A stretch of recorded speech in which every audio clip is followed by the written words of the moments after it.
Hey guys, happy Tuesday and welcome to the Fox 5 Live Zone. I'm your host, Guy Lambert. Thank you so much for joining us. All right, folks, a power-packed day in store. It is all things go in the state of Virginia. This, as residents there will now vote for a new governor, lieutenant governor, and attorney general. We'll break it down for you right here on the Live Zone. Also in the news today, 35 days in counting. That's how long the government now shut down. It is tied for the longest in U.S. history. And he was dubbed as one of the most polarizing vice presidents in U.S. history. Dick Cheney, now gone at the age of 84. We'll recap his life right here on the Live Zone. All that and more coming up. But first, how about we talk weather, shall we? Tucker Barnes joining us on the LZ. Hello, Good my friend. afternoon, Guy. Yeah. I voted. Did you? Well, I voted for nice weather. Yeah. Because Look I what I did you there. lived in Maryland. But I do, yeah. I'm not a Virginia resident. Okay. So. But I voted too. You did? For you, because you brought us great weather. I voted. I get paid this Friday. There's a lot of things I vote for. Yeah. I vote the Commanders win a game before the end of the season. I vote you give me half your paycheck. Well, let's see. Yeah, you'll be very unimpressed with that. But sure, we can share. We'll go out for happy hour together. Oh, gosh. Okay, you ready for a beautiful afternoon? Let's do it. Okay, that is a live shot, Guy, and I want you to notice all the beautiful colors out there being on display. It's been a beautiful couple days, and it continues to be beautiful. And, just try to take it in. I mean, really, I'm just encouraging everybody to take a moment to appreciate nature wonder around here, because we do it better than anybody do every year. 58 degrees, winds out of the west here at 10. We do have a little bit high thin cloudiness coming through, but generally speaking, a nice afternoon, partly to mostly sunny, low 60s, so it'll be pleasantly cool, and it will be breezy at times. That wind out of the west at 10 will gust occasionally 20 plus, so occasional winds as well. I'm just trying to look at the trees. I see the flag kind of doing its thing there. Okay. Down at the courthouse. Okay, a little bit of cloudiness coming through. Don't worry, no rain this afternoon. Do want to remind you the sun sets this evening at 5:03 p.m. Wow. And it won't be long before it's before 5. And with our new patterns, just, remember there are still people coming home from school and out walking at 5 o'clock, so be careful out on the roads. Otherwise, we look great.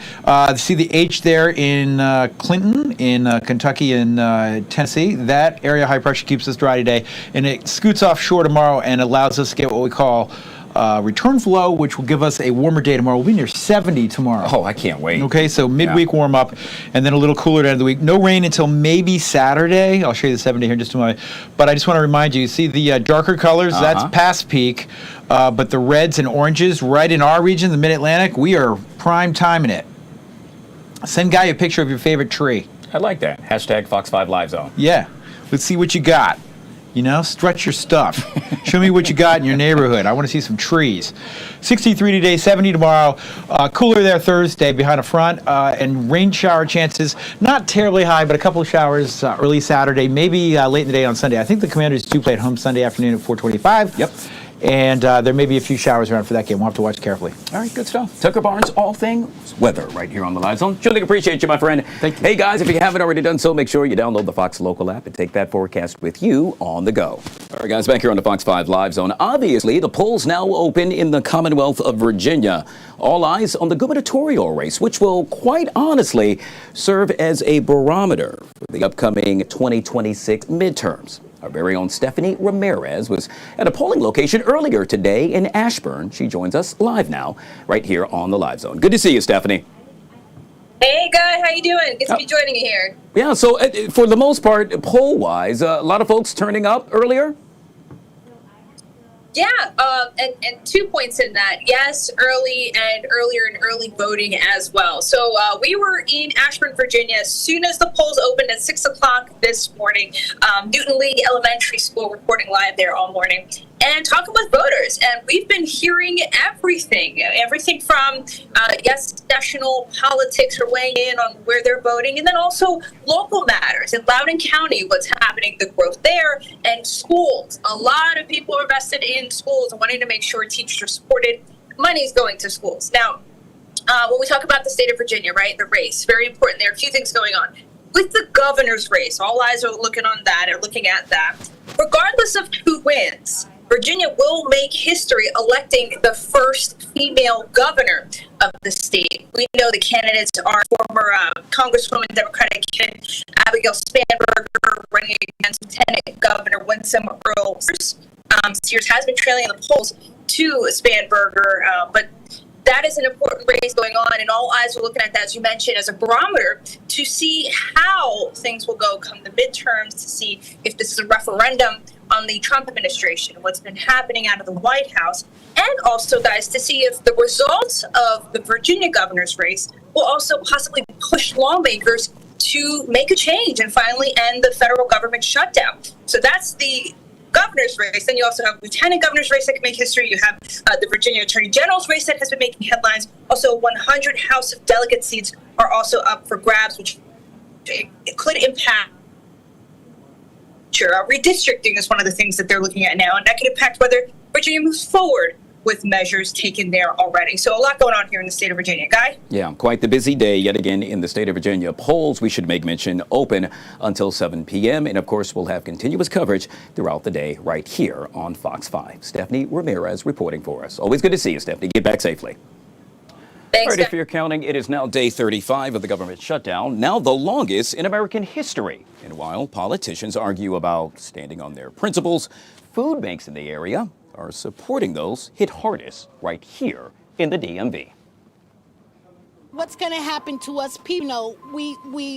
We don't have, some don't have education, some are homeless, some don't have that money coming in. It's hectic for my household because we're struggling right now on food and we need food. Meanwhile, keeping it local, Virginia will elect its first female governor of the state today, either former Democratic Congresswoman Abigail Spanberger or current Republican Lieutenant Governor Winsome Earl-Sears. We'll have the latest on voting across the state and the results as they come in later tonight. Just north, Maryland Governor Wes Moore now building a team to consider redistricting the state. Senator Angela Alsobrooks will serve as committee chair. This comes amid redistricting efforts in California, Texas, and elsewhere aimed at helping one party or the other in Congress. In addition to the local races, the nation now watching New Jersey's race for governor, where Democrat Mikey Sherrill is facing Republican Jack Ciancarelli. The competition has tightened in recent polls, with Sherrill's lead shrinking in the final days leading up to Election Day. In New York City's mayoral race, also coming down to the wire, with former Governor Andrew Cuomo, Zohran Mamdani, and Curtis Sliwa making their final pitches. President Trump has inserted himself into the race, warning of funding cuts if Mamdani wins. We'll get more on all the races throughout the country momentarily, but first, reaction continues to pour in following the death of Dick Cheney. The hard-charging conservative became one of the most powerful and polarizing vice presidents in U.S. history. Last night, he died at the age of 84. Joining us now to discuss his life and legacy, Corinne Clifford, independent journalist and member of the White House Press Corps. Corinne, good to see you and welcome to the show. I'm so grateful to be here today, and I think it's really sad. I think 84 is too young to die. Yeah, I got to tell you, what an amazing life. If you think about Dick Cheney, you think about so many things that he did throughout his life. You heard me make mention of him being a very polarizing vice president.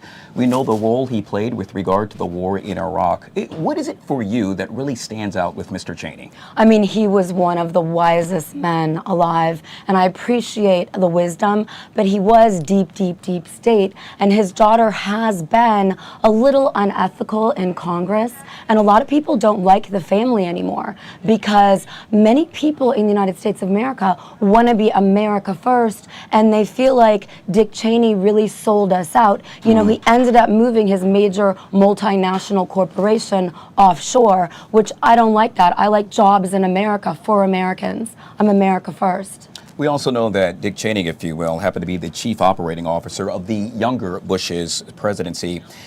Thinking about that, thinking that so many folks would say, well, it was quite honestly the vice president who had so much more to say than the president. Your thoughts on that? Well, we obviously know that the vice president has a lot of power, and I think it's really important to understand that, you know, Dick Cheney knew exactly what was going on, and he definitely told the president what to say many times, and he trained his daughter Liz. Yeah. Liz wouldn't have access that she has if it wasn't for her father. I wish I had been raised by Dick Cheney, honestly. I want that access. You want that access. We don't have that access. So he is dead at a young age, but I think it's important to understand that he was very deep, deep, deep state.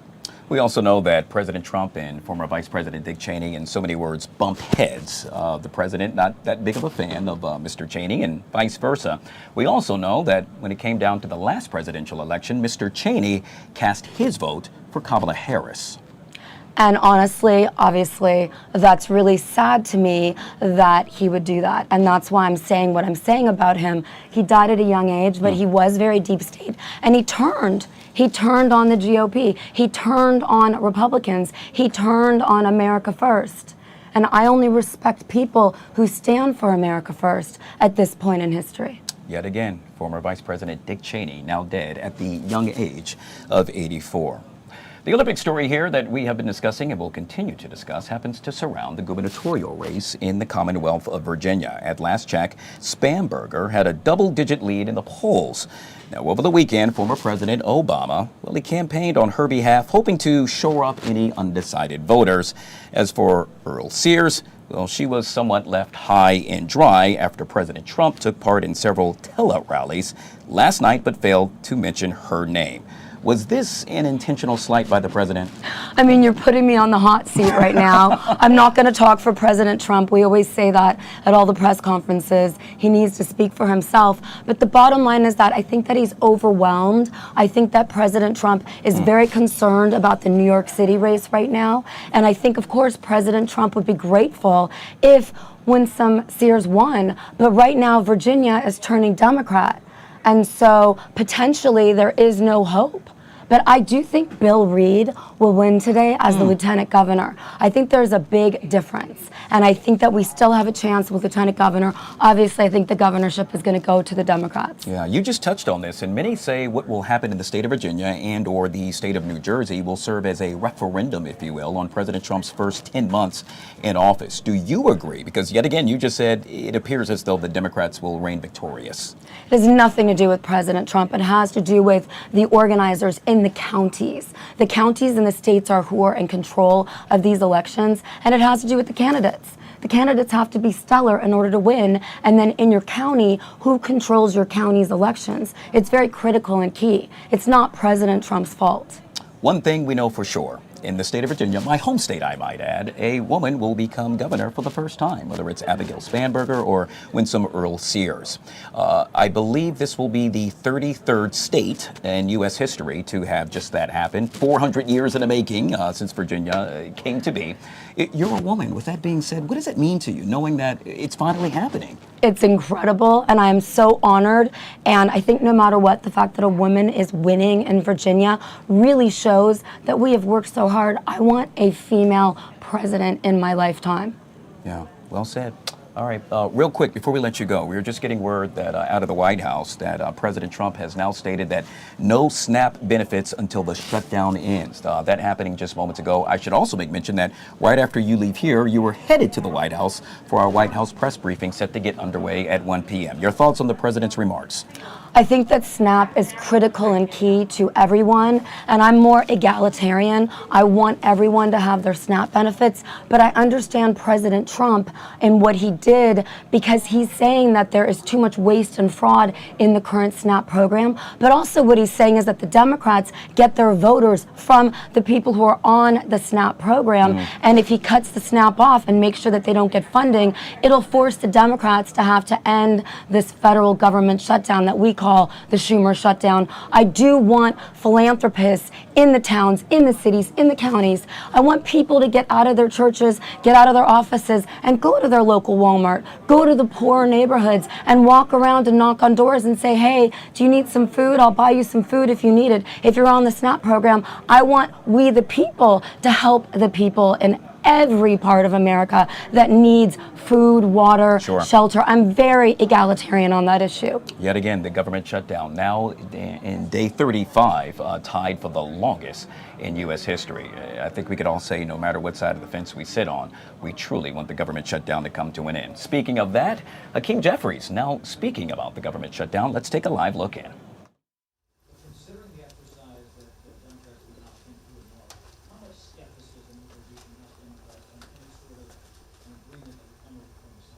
We said from the very beginning that we will evaluate in good faith any bipartisan agreement that emerges from the Senate reopens the government, makes life better for the American people, and decisively addresses the Republican health care crisis. Until we see details, we're not in a position to do much more than that. We're in the middle of a 35-day government shutdown. Donald Trump is unlawfully withholding billions of dollars in SNAP benefits from 42 million Americans and 16 million children. There's nothing to be optimistic about relative to the cruelty and the pain that Donald Trump and Republicans continue to inflict on the American people. There's nothing to be optimistic about when it comes to the fact that Donald Trump shut the government down. They're forcing hundreds of thousands of people to be out on furlough or to work without pay. They refuse to address the health care crisis that Republicans have created. In a year where they enacted the largest cut to Medicaid in American history, hospitals, nursing homes, and community-based health centers are closing because of Republican policies all across America. The country is facing the possibility of a $536 billion cut to Medicare at the end of the year if Congress doesn't act.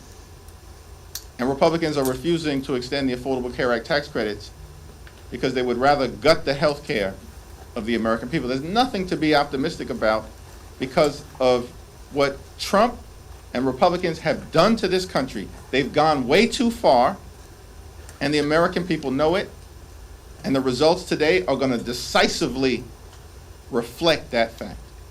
Can I follow up? Sort of finer point on that. You said in September, any agreement related to protecting the health care of the American people. All right, yet again, Hakeem Jeffrey speaking on all things with regard to the government shutdown, now in day 35, and apparently no end in sight anytime in the near future. We're going to turn yet again to the other big story of the day, and that happens to be the races that are taking place in the Commonwealth, yes, the state of Virginia. Victoria Churchill is a part of the Young Voices contributor, and she's back here on the Live Zone with the latest. Victoria, I know this was last minute, and I know it's quite the busy day for all of us. Thank you so much for coming on the show. Yeah, absolutely. Thank you so much for having me. All right, so a lot going on in the state of Virginia. For the first time in a long time, we know that there may very well, be a split ticket, something we have not seen in quite some time. And yet again, I'm thinking about the gubernatorial race, lieutenant governor, but obviously all eyes also happen to be on the attorney general. Your thoughts? Yeah, absolutely. You know, this is something that we talked about a little bit the last week when you had me on. Based on polling, there is quite a significant lead for the Democrat Abigail Spanberger in the gubernatorial race.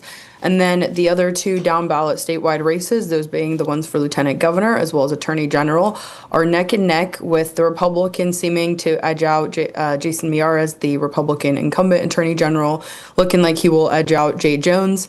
And, you know, it's quite interesting. I actually just saw a video that Miyares posted on his own X account where he was speaking with a voter that had voted that split ticket.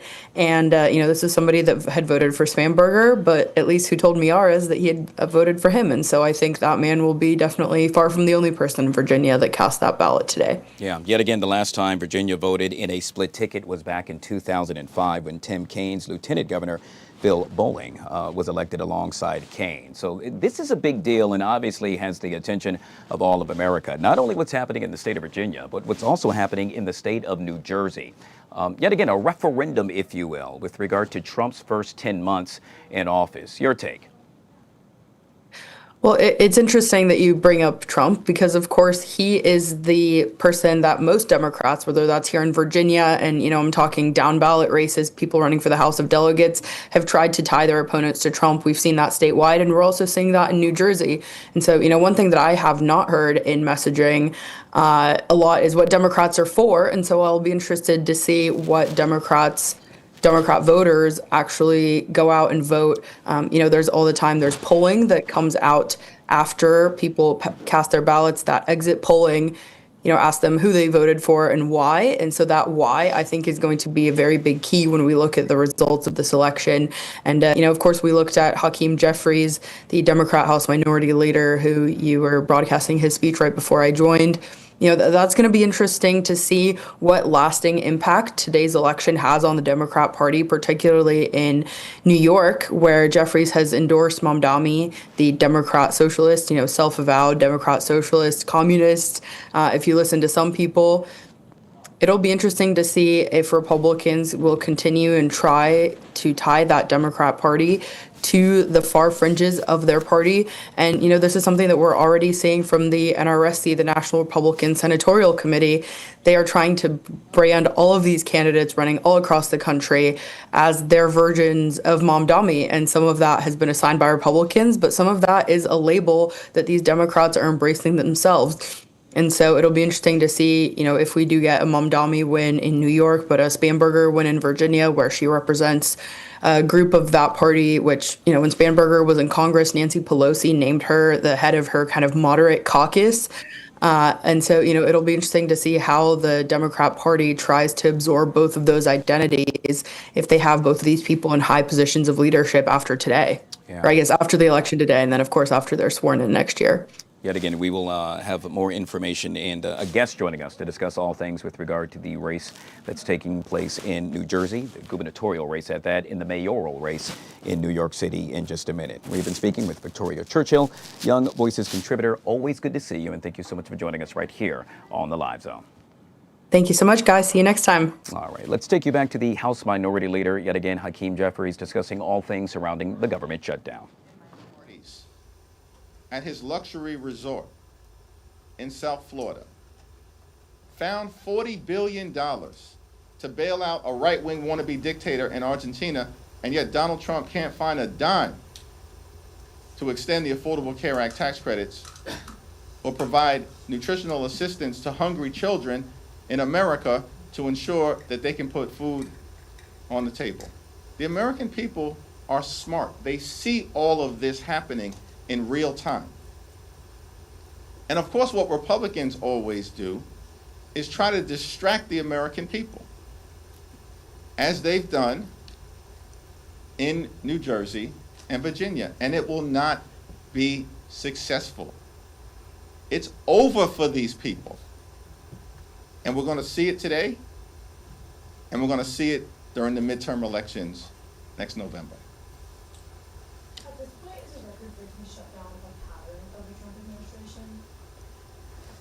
It was a 35-day government shutdown during the first Trump administration. This is day 35 of the Trump Republican shutdown.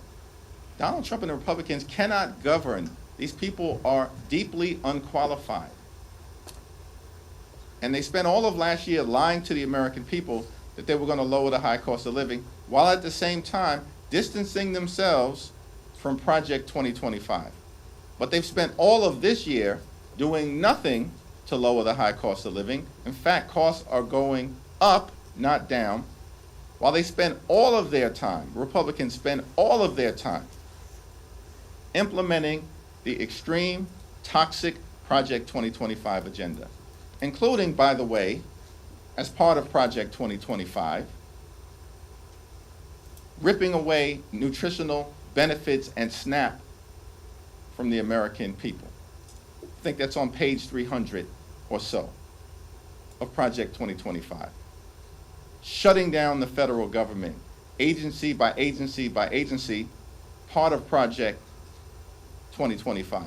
Gutting the health care of the American people, as Republicans have done all throughout this year, part of Project 2025. And so the dysfunction, the cruelty.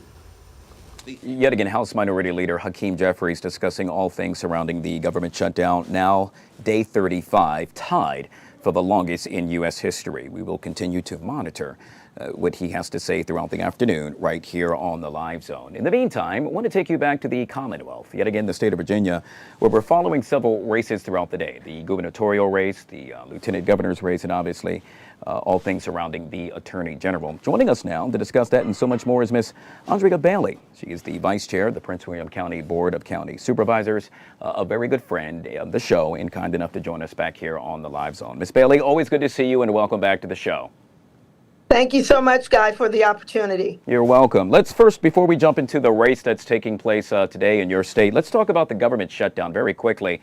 Obviously, day 35, still no end in sight. You just heard the House Minority Leader discussing all things surrounding the shutdown, and yet there's no light at the end of the tunnel. A lot of the folks that live within Prince William County have been affected by this government shutdown. Words of inspiration, if you will, that you can offer them to let them know that, well, you too have their back. Yes, Guy, I think it is our duty here in Prince William County, as well as partnering with the nation, to assure that our communities not only are safe, but our communities are fed. And so this is day 35, but what our jobs are is to make sure that we continue to protect the people in the Commonwealth and protect the people in Prince William County. And so we will not be distracted by day 35.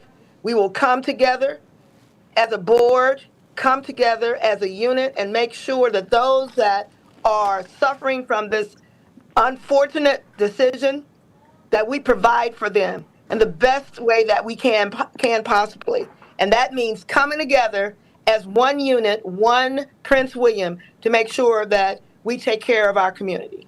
You just made a mention of coming together within Prince William County. Let's talk about coming together as one within the Commonwealth, the state of Virginia. For the first time in 400 years, today, later today, tonight if you will, a woman will be named governor. It's history in the making, whether it's Abigail Spanberger or Winsome Earl Sears. Can you speak to that? And yet again, you too, ma'am, are a woman from a woman's perspective. Yeah, I can. Being one of the first, as the first African-American local elected official female here in this county, it gives me great pride as I serve Prince William County. And so in the Commonwealth, we are making history again and again. And this will be a day of enlightenment, a day of moving forward, a day that a female will take the helm in the governorship to make sure that the citizens of the Commonwealth are protected from an educational perspective, from an economic perspective, from a nutritional and human services perspective. And I tell you, for me, it will take a woman to carry the mantle to get that done. Wow. Yet again, history in the making in the state of Virginia. I am so excited to see what unfolds in the very, near future. Speaking of what has unfolded, Miss Bailey, 17 years ago today, this happened. If there is anyone out there who still doubts that America is a place where all things are possible, who still wonders if the dream of our founders is alive in our time, who still questions the power of our democracy, tonight is your answer. And there you have it. Barack Obama became the 44th U.S. president and the first African American elected to the White House. It's hard to believe it was 17 years ago today, Miss Bailey. It's so hard to believe. I tell you, Guy, I was with Mr. President on Saturday when he endorsed Abigail Spanberger to become the next governor for the Commonwealth. And I will tell you, his vigor, his commitment, his dedication, his strong leadership still prevails in the state of Virginia. And so with his inspiration, we continue to carry this mantle and leading this country in the way that it should go and bringing forth a greater, a better, a stronger United States of America. Well said. Yet again, we have been joined by Miss Andrea Bailey, the Vice Chair of the Prince William County Board of County Supervisors. Always good to see you. Truly appreciate your time. Thank you so much for joining us on the show. Thank you, Guy. You bet. All right, folks, we'll take our first break. We'll be right back.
All right, folks, back here on the Fox 5 Live Sound. It is now 12:30, the bottom of the hour. You are taking a live look at a United Airlines flight at Reagan National Airport. Now, details are very, well, slim at this point, we should say. But what we can tell you is that all flight operations are being held at Reagan National while passengers on United Airlines flight are being offloaded and bussed to the terminal. Stand by for me 1 second.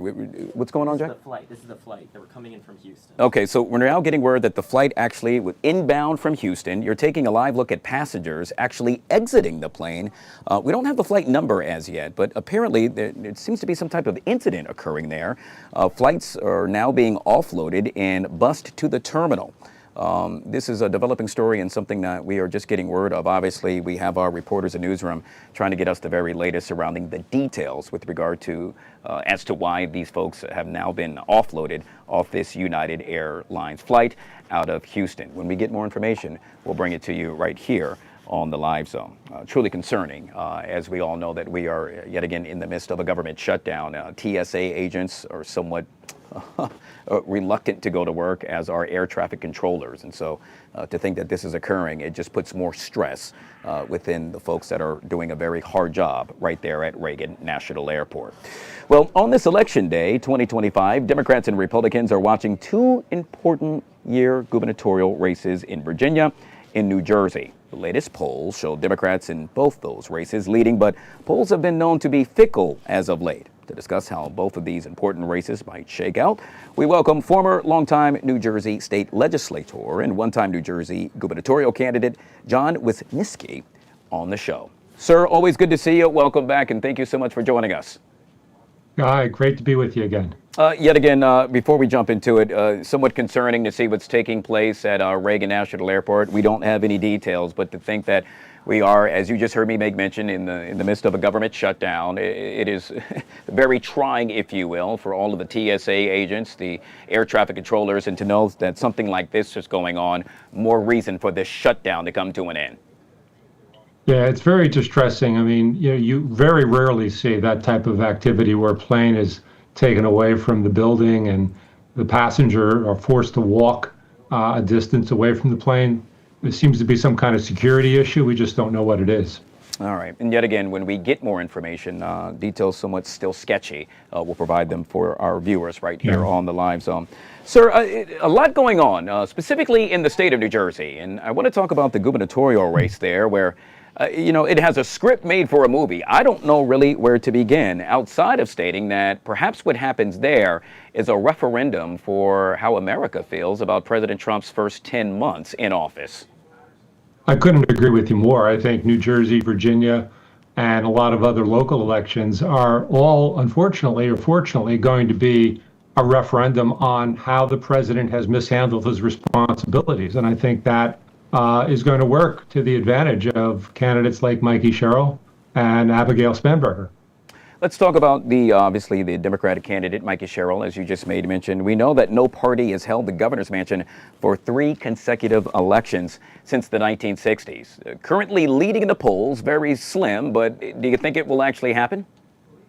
Yeah, I do think it'll happen because I think that, when you look at the last time this happened, as generations and generations ago, politics was very different at the time. But when you look at the metrics right now, people turning in early voting, vote by mail, the number just on who's returned them, Democrats are crushing it compared to the returns by Jack Ciattarelli. We are, as Democrats in New Jersey, far ahead of where the vote by mail and the early voting was in the last gubernatorial election in 2021, which Phil Murphy won by a narrow margin, but we're ahead of that. So I think it bodes well for what election night holds for Mikey Sherrill. Obviously, as a journalist, I have to bring up all topics and or venture into all discussions. And in this case, I want to make mention of how she was at one point punished at the Naval Academy and didn't walk in graduation. That was brought up time and time again by Ciattarelli. But yet again, you don't think that will have a major stance, if you will, from allowing her to become the next governor? I don't think most voters are looking at what happened at a graduation ceremony 25 years ago or more. They're looking at the price of groceries, the price of property taxes, the dysfunction in Washington, and they want solutions from somebody who is not cut from the traditional mold of politicians that we've seen in the past. On the flip side of the coin, we are talking about none other than Ciancarelli. We know that, well, during one of the debates, he was accused of, in essence, really benefiting from opioids, playing down that his company did not reap benefits, financial benefits from it. Do you think that will play a role? Well, I think that there are a lot of people who hope it will play a role. I don't think it's a big issue. I think that, again, most people are looking at this race based on what they know about Mikey Sherrill and what they know about Jack Ciancarelli. Don't forget, he served in the legislature with me for a number of years. And so he's got a record of the votes that he's taken in Trenton. And I think that is more important to the voters in New Jersey than any of these side issues that, look, campaign consultants want to make them issues, but most voters tune them out. Yeah, and you've said this time and time again, sir. You hit the nail right on the head. The key issues, 3 of them being affordability, crime, and immigration. Which candidate to you really hit a home run addressing those issues and really getting it across to the folks that live in the amazing state of New Jersey?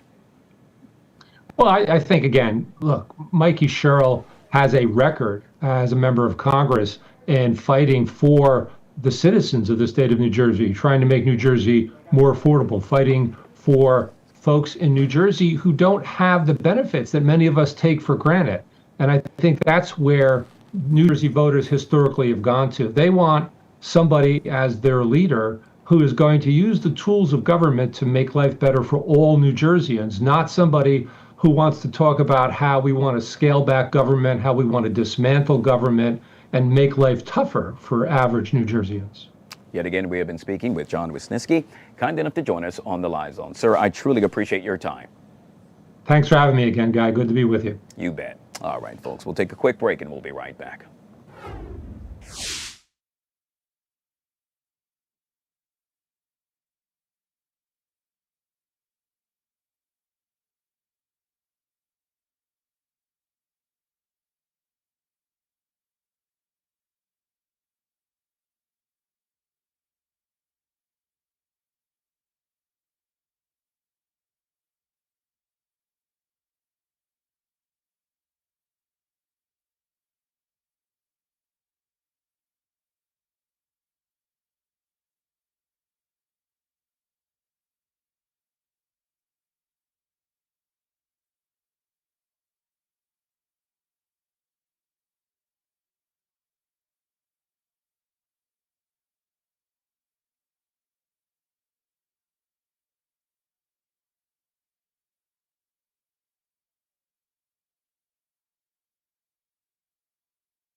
It's time. Okay, I can't even get that high.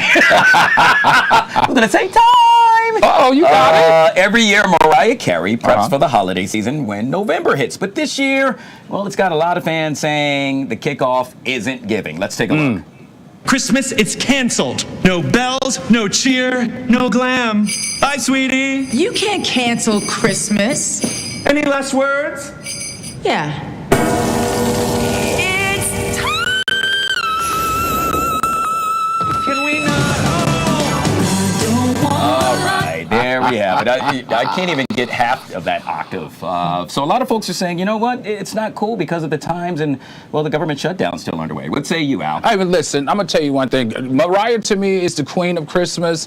I feel like there was absolutely nothing wrong with this actual commercial except for the timing. I mean, if it wasn't for us as Americans in the economy right now going through, the shutdown, going through the cut in SNAP benefits, going through the cut of Medicaid. Yeah. So we're talking rent, we're talking food, and we're talking health care. This would have been funny. It really would have been funny. I promise you. I mean, I look at it and I try to take myself out of the present times and I will chuckle. But given the present times, this isn't a laughable moment. And Sephora know exactly what they did because they turned off their comments on Instagram. So they know it was a little tone deaf. They obviously have admitted to it, but it is causing a whole lot of conversation. Yeah. And if you're a marketeer and an advertiser, this is a home run for you and Mariah. I'm kind of on the fence on this one. I mean, at what point are we supposed to be cheerful and celebrate Christmas, even during a government shutdown? And so I understand your point. Yeah, I mean, it's hard times. A lot of folks, they're not smiling right now. Yeah. But this, to a certain extent, made me smile. And I would expect and or suspect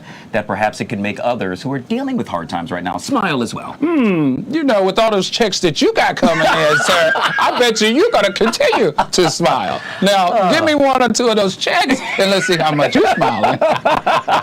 In that case, let's move on. Right, ready to move on. We're talking about Winnie Harlow is responding to criticism of her Whitney Houston Halloween costume. Okay. Now, the model recreated Whitney's appearance at the 2001 BET Awards and posted a video reenacting the icon's infamous Lifetime Achievement Award speech.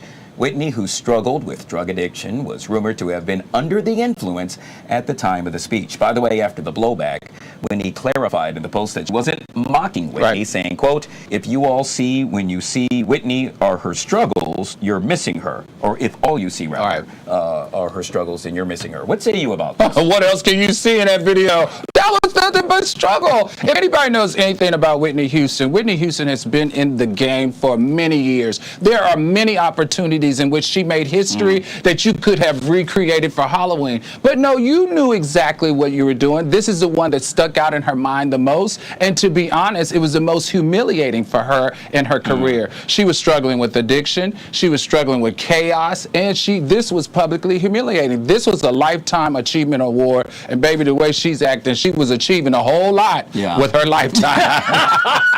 You know what? I just feel like this. If you want to give homage to someone, find a period in time in which they were in their best form, not in possibly what many have described here as their worst form. To me, that is trauma Coldplay. And to me, as a person who should know better because she is a public figure, we want to uplift our African-American icons, not pick fun at for clicks.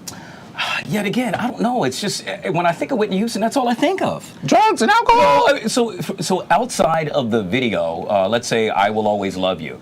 At what point could you, let's say, reenact Whitney where she didn't act?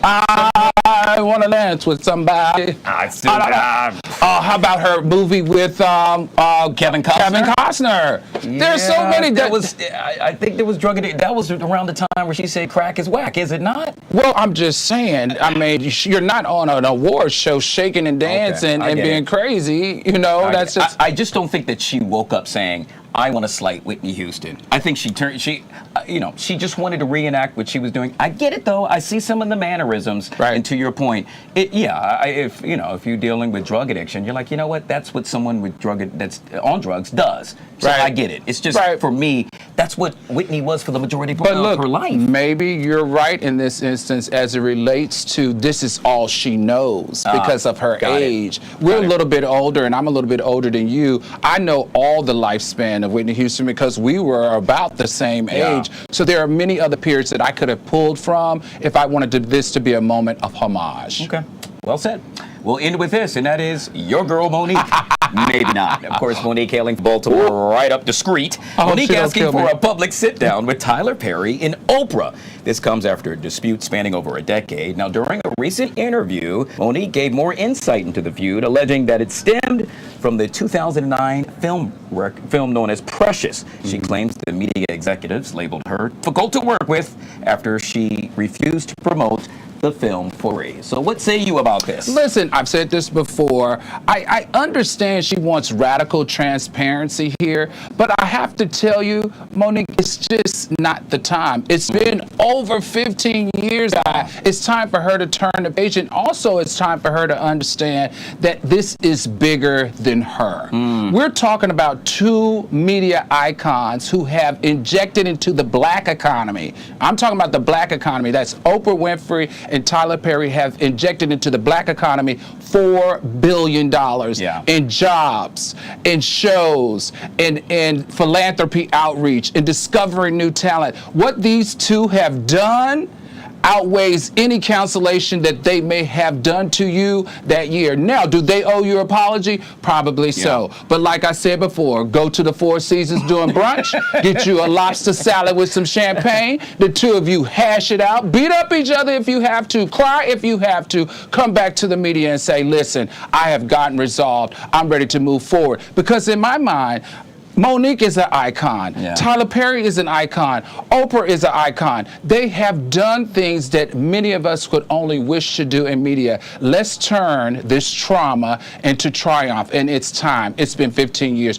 You're better than this, Monique. Tyler Perry and Oprah are better than this. Everybody apologize. Everybody get back on page, and let's continue to make great content for the world. All right, he said it. The only thing I'll add is that I think Tyler and Oprah are more likely to check on Mo right here in D.C. than Monique. I don't think they're checking for her. We'll leave it at that. Al Reynolds, media personality extraordinaire, joining us right here on the Live Zone for a little celebrity dish. I truly appreciate you, my friend. Always good. All right, guys, we'll take a quick break. We'll be right back.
All right, guys, back here on the Fox 5 Live Zone, we are 10 minutes away from the top of the hour. Following breaking news, as you can see, this is a shot at Reagan National Airport, where we can tell you thus far that passengers aboard a United Airlines flight have now been offloaded and bused to the terminal.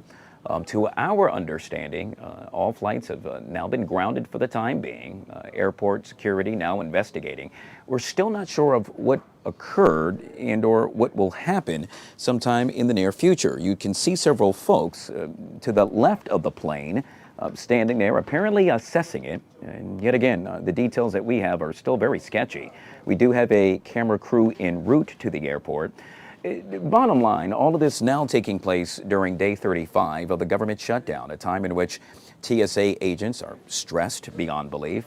Air traffic controllers following suit as well, also in a position where they too are now working without a paycheck. This could not have come at a worse time. And as soon as we get more information, we'll provide that to you right here on the Live Zone, one of the many stories we are following. Speaking of stories we are following, earlier today, we got word that former Vice President Dick Cheney, now dead at the age of 84. You're taking a live look at the White House where you can see, well, the flags are now flying at half staff, obviously ordered by President Trump. Dick Cheney, one of the most polarizing vice presidents in U.S. history, dead at the age of 84. Speaking of the White House, let's take a live look at the press room, where any minute now we are expecting White House Press Secretary Caroline Leavitt to approach the podium to address the meeting. A lot to discuss. You heard me make mention of the government shutdown, day 35, still no end in sight. What will she say? What does President Trump have to say about all of this? One thing we can tell you is that Mike Johnson had this to say. Of course, we've had the loss now of former Vice President Dick Cheney. Scripture is very clear. We give honor where honor is due, and someone who gave their life, loved their country, loved serving their country in so many capacities. As you know, Dick Cheney served as Vice President. He served as a Secretary of Defense. He served as a congressman, of course, from Wyoming, and as the youngest Chief of Staff to any president in the history of the country. And so the honor is certainly due to him, and our prayers go out to the family. This is now day 35 of the Democrat shutdown, and I'll be honest with you, I don't think any of us expected that it would drag on this long. We didn't believe, we couldn't have imagined. It's now tied for the longest shutdown in U.S. history, and we didn't think we'd have to come in here every single day, day after day after day, and repeat the obvious facts to the American people, and to put on display every day what is happening here. Again, it's a split screen. We've talked about this split screen in the country right now. The American people are wise. Ronald Reagan used to remind us you can trust the American people, and we do. And they can see the facts here. They see that President Trump and the Republican Party are delivering real positive results for the American people, delivering on our promises. We passed the Working Families Tax Cut, which is the largest middle-class tax cut in American history. We signed into law as part of that. No tax on tips, no tax on overtime. Big savings for those on Social Security. We strengthened Medicaid with popular, common sense reforms that strengthens the program. We've improved healthcare access in rural communities, and we have reduced premiums. There's a lot more work to be done there. It's the Republicans who are delivering those reforms. We restored American energy dominance. We got the border crisis solved. We are reducing and handling the crime crisis in city by city around America. And we have restored peace through strength. That is on one side of the screen. Over the past 34 days of this shutdown, the Republicans have been the only ones working in good faith to end the shutdown and get everyone paid and get the services flowing again. And we have voted that way 14 times. That's on one side of the screen. On the other is the Democrats. And it's such a stark contrast.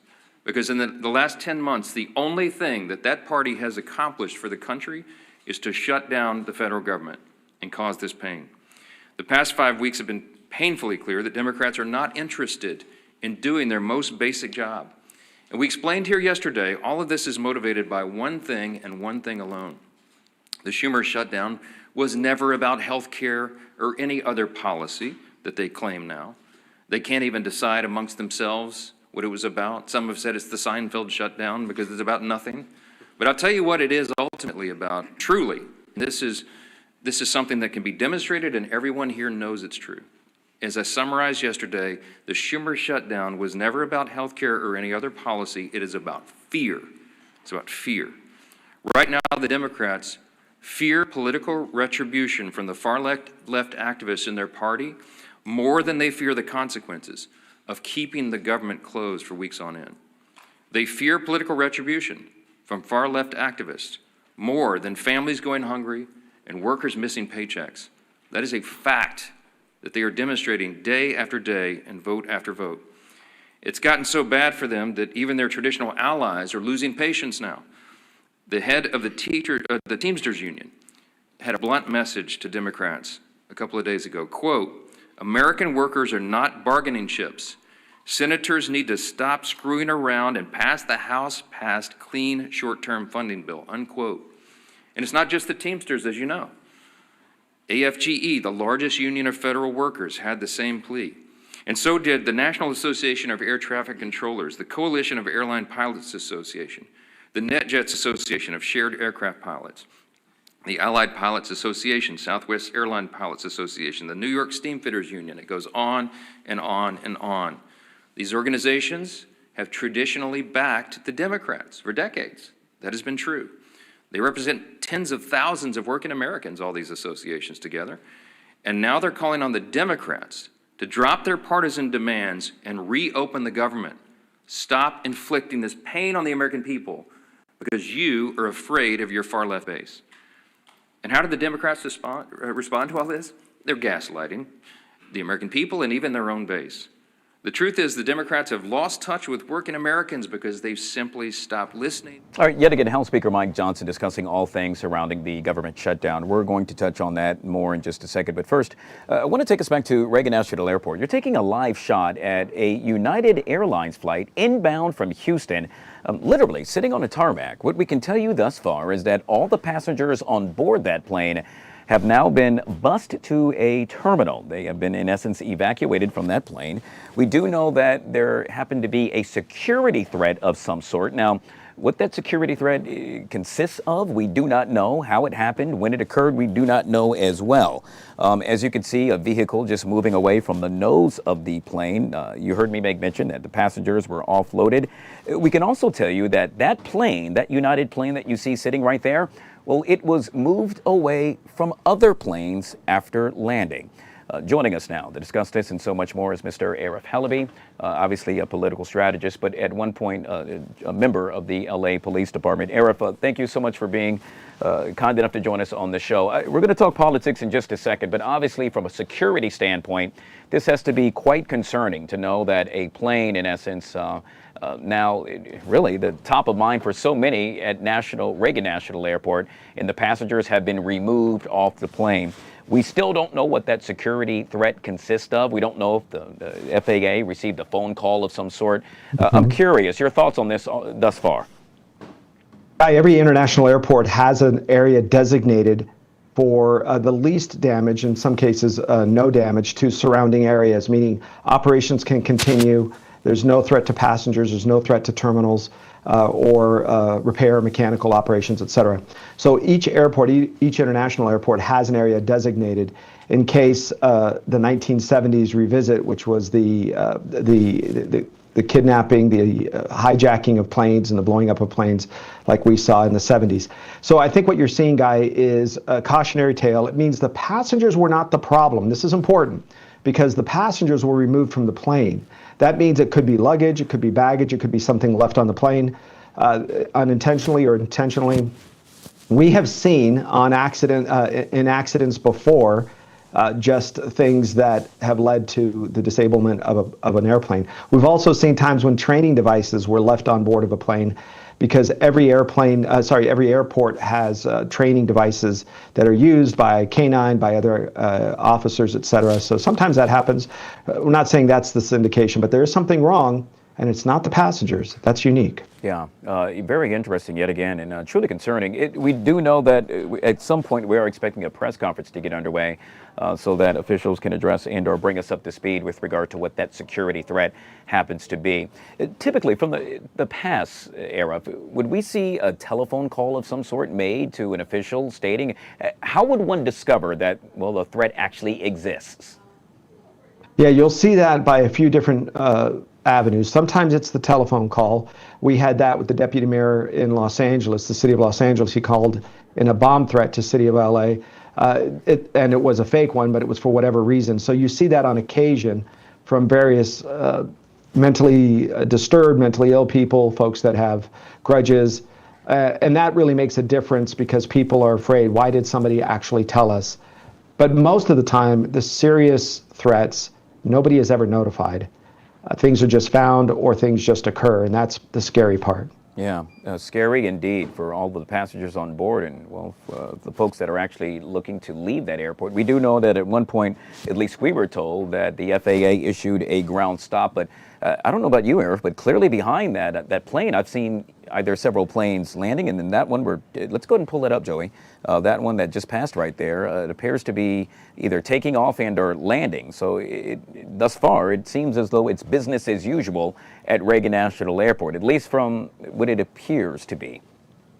Yeah, it's a bit deceptive, Guy. The distance between those two planes, it could be maybe even a half a mile. So you start to see that the distance, they are keeping their distance. And remember, each airport that has that designated area for a plane that is questionable or some issues, and they set that off to the side. And the other part of this is on the backdrop of over 3,000 air traffic controllers that are we just don't have anybody to fill those jobs. So we're short 3,000 plus air traffic controllers, in addition to those that aren't being paid with this current shutdown and that are struggling to show up for work. And so this is not going to make things a little easier at all at Reagan National. Yeah, you bring up a very interesting point before we move on. Yet again, as you made mention, not only the TSA workers and the air traffic controllers, yet their job is to still make sure air traffic that is, arrives and or takes off safely within Reagan National Airport. But to know that they have been stretched beyond thin is concerning. And yet again, it could not come at a worse time, Arif. Yeah, I think there's a lot of concern across the board. We had the accident with the helicopter and the plane in that same area, in that same airspace. And so I think there's definitely a stretching of personnel. One of the other things, Guy, that makes a big difference here is Secretary Duffy, Transportation Secretary Duffy, is working on a complete redo of the air traffic control system. And it's supposed to allow for not only a safer but a more efficient flight, meaning air traffic control personnel are going to have AI to assist them. They're also going to have the ability to keep planes a little closer and still be safe, meaning more takeoffs, more landings, and also the redoing of the entire infrastructure. It's a big job. It's going to take a while, but Secretary Duffy is on top of it. All right, well, yet again, we'll continue to follow this developing story at Reagan National Airport, where that United Airlines flight inbound from Houston, all the passengers on board have been offloaded. They are now at a terminal as an investigation continues. It all surrounds a security threat of some sort. We're now taking a live look at the White House, Arif, and, well, the White House press room, if you will, where any minute now we are expecting White House Press Secretary Caroline Leavitt to approach that podium.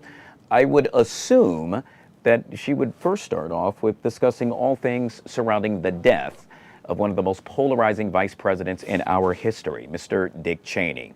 Obviously, President Trump, not a big fan of Mr. Cheney, but yet again, we now know that flags are being flown at half-staff out of respect for Mr. Cheney. What do you suspect the press secretary will say? Well, Dick Cheney, from the age of 34 as chief of staff all the way through to his service as vice president, has had a long, storied career in government service, from his time as a representative in Congress, et cetera. I think what you're going to see is somebody like Dick Cheney, who was not close to the President Trump. However, when President Trump pardoned Scooter Libby, you got to understand, that was very controversial because President Bush II did not pardon Scooter Libby. In fact, he commuted his sentence. But Scooter was a very close friend of Dick Cheney, and Dick Cheney became very close to President Trump, including Liz Cheney. I know it's hard to believe now, but both of them were very grateful to President Trump for his pardoning of what President Trump saw was an injustice. And this is important also. Patrick Fitzgerald, which later became James Comey's right-hand person and led the investigation against President Trump and some of this witch hunt, and ultimately what was phony, and everybody knew it, the Russian hoax that was orchestrated by, some would say, President Obama, as high as his. Dick Cheney was still in support of President Trump. It wasn't until the January 6th event that occurred where there was a real big rift between President Trump and the Cheneys, and Liz Cheney was a part of that. She wasn't a big fan of his before, but very much respected that he stood up for what was right. So there was a change that occurred towards the end of President Trump's presidency. Yeah, a change in a major way, or if we know that according to Mr. Cheney, he cast his vote during the last presidential election for Kamala Harris. Yeah, that's the trade-off that you get when January 6th comes along, and ultimately, the biggest thing that I think a lot of us need to know is the amount of evidence that was destroyed. They had video footage of law enforcement lining up. They had video footage of law enforcement and military personnel on a smaller scale lining up to quell the crowd before it got too bad. And Liz Cheney pushed that back. They were very deliberate on burning, literally burning documents and destroying interviews. So that rubbed President Trump the wrong way, of course, led to his rhetoric against Liz Cheney. And just like if somebody picked on my daughter or yours, there's not a lot of love that I'll have left for that person at all. Yeah, yet again, former Vice President Dick Cheney dead at the age of 84. One of the other big stories we're following today, Arif, happens to surround, well, not one but two states. Closer to home, Virginia, the gubernatorial race currently underway. Can't forget about the lieutenant governor, and then all that controversy surrounding the attorney general. And then, well, the Garden State. Yes, we're talking about New Jersey, where yet again another gubernatorial race underway. Both states, Arif, have a script made for a movie. Let's start with Virginia. What do you think will unfold there? Well, I think Winsome Sears has a really good chance. Ms. Spanberger does not have the background. I think you're going to see a lot of people not happy with her time in service and some of the, I would say, controversies. I would love to know the details. I'm wondering if President Trump can go into West Point and release those details of the cheating scandal. That'd be interesting if his appointees could figure that out. Winsome Sears is not a lady who you should take lightly. Her political future, she's very solid. She's not a far right of any sort. She's moderate, definitely right-leaning, but more moderate in the party, especially today with some of the folks on the far right. So I think she's got a really good shot at being somebody that has a future in the Republican Party, whether she wins or not. I think she has a good shot at winning. We'll see how the polls turn out. It's all about turnout these days. That's what it is. Everybody can poll somebody coming out of the grocery store. You can poll your friend's neighbor, but until that person physically goes and casts a vote, it's going to be difficult. Yeah. Meanwhile, in the Garden State, we know that Democratic candidate Mikey Sherrill, alongside Republican candidate Jack Ciancarelli, are both combating to become the next governor of that state. This is a big deal because, yet again, it could, in essence, be the referendum with regard to how Americans are feeling about President Trump's presidency over the last 10 months. Yeah, there's definitely a push. New Jersey was very close to going towards President Trump last time. I think what you saw with New Jersey, the lines, it's still controversial, the lines where they shut down some of the voting. It just, people were lined up in some cases for hours and hours just to cast their vote. And politically speaking, most of those folks were against the current regime, which was President Biden and Ms. Harris. So I think you'll see that happen again if people are passionate. But I don't think you're going to see against President Trump. New Jersey has been served very well by the Trump administration and some of the things that he's done for the nation. I think you'll see it's all about the candidates. If the Republican candidate is strong, they generally have a chance of winning. If the Democrat has the big turnout, then they have a chance of winning. I think you'll see at least one of these two will come out ahead on the Republican side. I think it'll be a split decision when we're done. Yeah, it is quite the busy day right here, well, not only in the nation's capital, but throughout the country, at least in Virginia and New Jersey, as all eyes happen to be on those two states to see what voters not only turn up to do, but who they select as their next governor. Arif, always good to speak with you. I truly appreciate your time. Arif Halaby, of course. Thank you, Guy. I appreciate it. Get a chance to listen to him on 7:10 a.m., and we truly appreciate his time right here on the Live Zone. All right, folks, we'll take a quick break and we'll be right back.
All right, guys, back here on the Fox 5 Live Zone. You were taking a live look at Reagan National Airport. That's the tarmac there, a flight, United Airlines flight inbound from Houston, sitting there on the tarmac.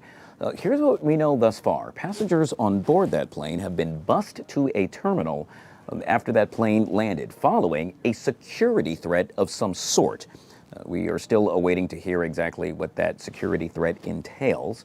What we can tell you is that several planes have been, actually moved away from that particular plane that you're taking a live look at.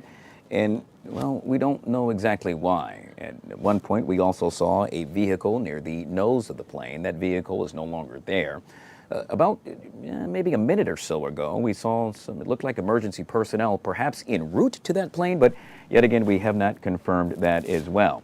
What we can see, and what perhaps you can see as well, is it appears that the all stop, if you will, now has been resolved, and flights apparently are now taking off yet again.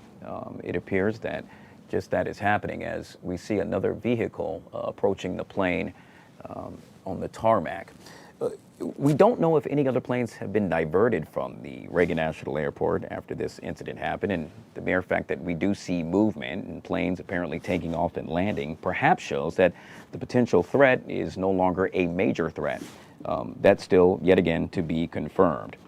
This plane landed just after about 12 noon or so, and upon landing, yet again, the passengers on board that plane were then evacuated and bused to a nearby terminal. We will continue to follow what's happening with this throughout the afternoon, and as soon as we get word, yet again, we have a camera crew en route, we'll let you know right here on the Live Zone. All of this as we await to hear from the White House Press Secretary, Caroline Leavitt, yet again about to appear at the podium to address all things surrounding the government shutdown, now day 35 with still no end in sight.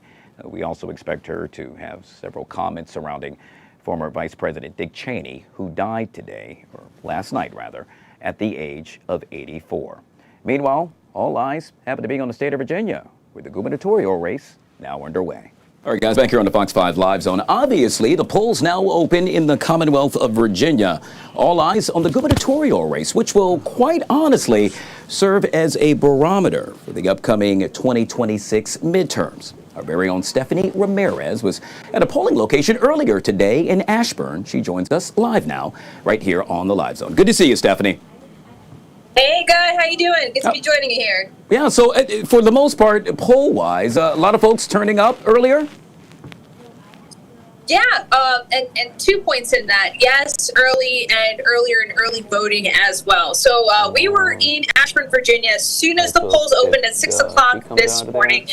Newton Lee Elementary School reporting live there all morning and talking with voters. And we've been hearing everything from, yes, national politics are weighing in on where they're voting, and then also local matters in Loudoun County, what's happening, the growth there, and schools. A lot of people are invested in schools and wanting to make sure teachers are supported. Money's going to schools. Now, when we talk about the state of Virginia, right, the race, very important. There are a few things going on. With the governor's race, all eyes are looking at that. Regardless of who wins, Virginia will make history electing the first female governor of the state. We know the candidates are former Congresswoman, Democratic candidate Abigail Spanberger, running against Republican Lieutenant Governor Winsome Earl Sears.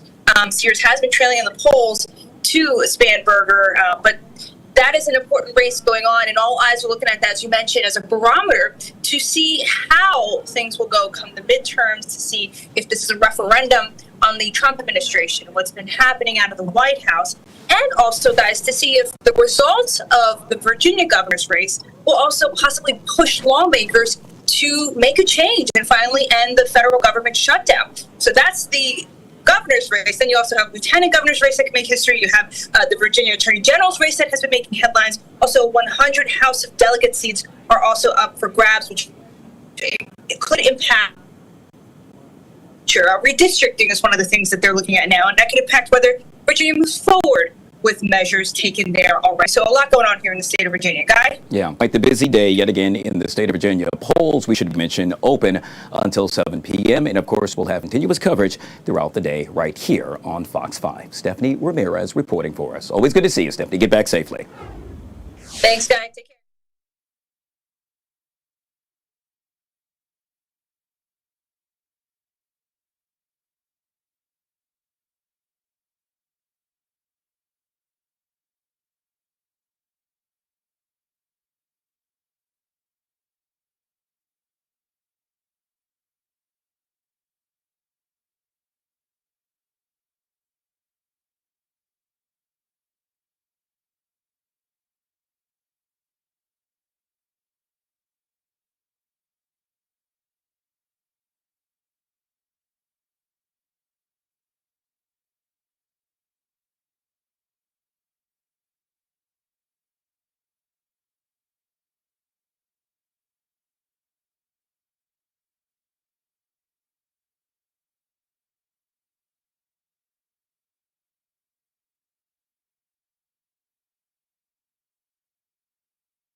All right, guys, back here on the Fox 5 Live Zone. Earlier today, Maryland Governor Wes Moore took the first step to starting a mid-cycle redistricting process, moving forward despite staunch opposition from the Maryland Senate president, a fellow Democrat key to making it happen. Here's what the governor had to say. But then also the danger to our democracy. When I'm seeing that we have a White House that is picking and choosing which states that they think should go through processes of determining whether or not they have fair maps, and then telling other states that they should just sit down and be quiet. I just have a fundamental disagreement. I think that what this moment requires is urgency. I think what this moment requires is us using our time and using our intellectual energy to actually push and to make sure that we have fair maps, not to spend time trying to figure out why we should not do anything. And so I respect his opinion. We have a very fundamental disagreement on this. I think this moment requires urgency, and I think this moment requires us to really think critically and make sure that the people's voices can be heard in a very practical and legal way come next November. Governor, the president just announced about 30 minutes ago that he is withholding the SNAP funds until this shutdown is over. Will that change your plan here now? No, because I mean, again, this is once again another example of the President of the United States who is willing to break the law so children can starve.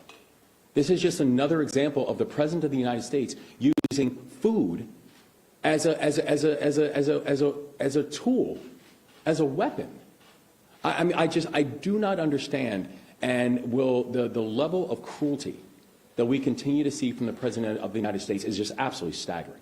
And so, no, my decision when I put the state on a state of emergency, my decision to say that we are going to streamline supports that will go towards $10 million that are going towards our food banks and to our homes of worship to make sure that people can eat. My decision to make sure that we can come up with supplemental capital to be able to support something that has been a long-standing agreement between the federal government and our states about how we distribute SNAP, that our people are going to be taken care of regardless of the cruelty that we continue and the legal actions that we continue to see from this White House. Governor, why did you change your mind on the $62 million? Last week you weren't going to do it. Now you are. Are you going to increase it? Are you going to change it? Are you going to accelerate it in light of the President's comments? You know, I've always been very clear that we are consistently going to look and test ways to make sure that our people are protected. And that every decision that I make is going to be not just be data informed, but also something where I wanted the flexibility to be able to move and maneuver and ensure that the people of Maryland are going to be okay. And so that is something I consistently hold on to the rights to be able to adjust as we did yesterday by saying that we are going to, now that when we saw that the president was willing to break the law, we sued the president and we won. And then when judges came back and told the president that you cannot use food as a weapon, when we said we're going to put supplemental supports to make sure that the people of Maryland can be made whole for the month of November, it was also continued to be done on the assumption that the President of the United States is going to follow the laws. The president in his Truth Social post says that it's bloated, right? Too many people are on SNAP. All right, yet again, Maryland Governor Wes Moore on all things surrounding redistricting within that state. Real quick, Joey, let's go ahead and pull up Reagan National Airport again. We have been following this developing story where you see that plane right there, the United Airlines flight inbound from Houston. We are now getting word from the FAA that a bomb threat of some sort was issued. Officials have now investigated that bomb threat, and it has now been cleared. So it's all systems go, yet again, back at Reagan National Airport. That's what's happening there. Not too far from there, we'll take you to the White House, where now White House Press Secretary Caroline Leavitt now addressing the media. Let's take a live look in. If Democrats refuse to open the government. Let me be clear to our incredible air traffic controllers across the country. President Trump and Republicans want you to get your paychecks. They want you to be paid. Please call on your Democrat senators and tell them to side with President Trump and Republicans to vote to reopen the government. Our nation's 4 largest airlines, United, Delta, American, and Southwest, have now all endorsed the Republican, nonpartisan, clean funding bill to end the government shutdown. Major unions, collectively representing tens of thousands of pilots, have also joined the airlines in calling on Democrats to pass the clean, nonpartisan CR. The travel industry is also imploring Democrats to end the shutdown and reopen the government. Nearly 500 companies and groups in the travel business, including casinos, hotels, and convention bureaus, signed a public letter warning that America's travel economy has already lost $4 billion due to this Democrat shutdown, and they have called for the Republican CR to be passed, saying Americans expect and deserve a fully functioning federal government during the peak holiday travel season. Never before have we seen private industry and union leadership so unified on the same issue, rallying behind Republicans in such a vocal way. The Democrats have completely lost the plot. They are endangering the safety, prosperity, and livelihoods of millions of Americans. It's well past time Democrats do what they did 13 times under Joe Biden and pass the clean funding bill extension. All we need are 5 Democrat senators to put country over party and vote to end this reckless shutdown. In other news, tomorrow will mark the 1-year anniversary of President Trump's historic election victory, where he won nearly 80 million votes, the popular vote, in all 7 swing states. This was the ultimate poll on November 5th. The president secured a mandate to make America great again, and he has delivered in record time. Never before have we had a president who has kept their promises like President Trump has. I'd like to go over a few of those with you. In less than 10 short months, President Trump signed the largest middle-class tax cut in history, including no tax on tips, overtime, and Social Security to put more money back into the pockets of the American people. The president ended the southern border invasion of the Biden administration, made our border the most secure in history, and he is carrying out the largest mass deportation campaign of illegal aliens in our nation's history to protect our homeland, just as promised. President Trump has aggressively taken on drug cartels by declaring them as foreign terrorist organizations and even blowing up narco-terrorists who have tried to poison the American people with fentanyl and other illegal narcotics. President Trump defeated the Biden inflation crisis, and he continues to implement a pro-growth, America First economic agenda to make America affordable again, and we are seeing the results of that every day. Inflation has remained low and steady, averaging just 2.5% compared to the painful average of 5% under Biden, and we know it was historically higher than that for most of President Biden's term. Meanwhile, real private sector wages are on track to rise by almost $1,500 since President Trump took office, a significant change to the Biden years where private sector wages declined and were being wiped out by inflation. President Trump has ended the reckless war on American energy and unleashed energy dominance, with gas prices now plummeting to their lowest average levels in more than 4 years. President Trump implemented powerful tariffs to rebalance America's trade deals, protect American workers, and returning our country to be a manufacturing superpower once again. As a result, the president has secured trillions and trillions of dollars in private and foreign investments into the United States, which are creating high-paying jobs for the greatest workforce in the world. The president has restored America's place as the leader of the free world through his unwavering peace through strength foreign policy that has already ended 8 wars and counting. And the president ended illegal DEI initiatives in our federal government and is returning our country to a merit-based society based on common sense. President Trump protected opportunities for women and girls to compete safely and fairly by continuing to keep men out of women's sports. Americans have a president who works tirelessly, literally 24/7, to improve their lives and make our country better than it has ever been before. So with that, today we will open it up to questions, and we will start with our independent journalist in our new media seat, Julio Rosas. Julio, please start. Thank you. Thanks, Caroline. So over the weekend in Mexico, a mayor in Michoacan, Carlos Manso, he was assassinated while celebrating Dia de Muertos with his family. His assassination has sparked a lot of outrage. A lot of Mexicans are very upset. They're blaming President Claudia Sheinbaum for not taking the cartel threat seriously enough.